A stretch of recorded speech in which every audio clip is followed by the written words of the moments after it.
Metabolic syndrome. सुनने में ये एक मेडिकल टर्म जरूर है, लेकिन इसका असर हमारी रोजमर्रा की जिंदगी और हमारी सेहत पर बहुत गहरा पड़ सकता है। मोटापा, डायबिटीज, हाई ब्लड प्रेशर और शरीर में बढ़ती चर्बी, ये समस्याएं सिर्फ अलग अलग बीमारियां नहीं हैं, इनका असर हमारे लिवर पर भी पड़ सकता है और आगे चलकर फैटी लिवर और MASLD जैसी गंभीर स्थिति का कारण बन सकता है। इसी महत्वपूर्ण विषय पर पटना में आयोजित एक विशेष मेडिकल कार्यक्रम में देश के विशेषज्ञों ने चर्चा की। आइए सुनते हैं डॉक्टर धीरज कुमार को, जिन्होंने चर्चा की MASLD, the hepatic face of metabolic syndrome पर। Counseling for the healthy diet and physical activity and no pharmacotherapy for the liver disease. Strategy, both aerobic exercise, a simple chart, daily physical activity. What role of liver biopsy? Such as MRI, PT, FF, and control of diabetes and obesity could be beneficial. It is so much dependent on diet and genotypes, right?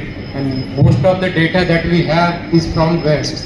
So, how do we apply those in our practice? Do we see a different response, or we have different medicines in our kitty? So, do you see any benefit from those?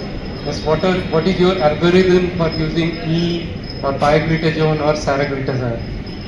So a very simple thing, 3 points. If the patient have simple osteosis, then by the FIB 4 or by the fibroscan, if you level the simple osteosis, follow up with the 2 to 3 year. The patient have fibrosis, stage 2 or stage 3, follow up in the 1 year. If the patient have cirrhosis, follow up in the 6 months. Number 1. Number 2, if you are talking about the SCC, the follow-up should be done in the cirrhotic patient, not in the simple osteosis or not in the fibrosis.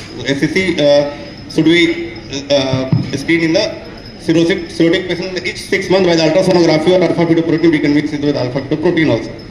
And for the management part, the management always start with the lifestyle modification, and if the patient have diabetes, then we can go for the anti-diabetic medication, which also help in the liver disease, saroglitazar. In the non-diabetic, we can use the vitamin E. Thank you.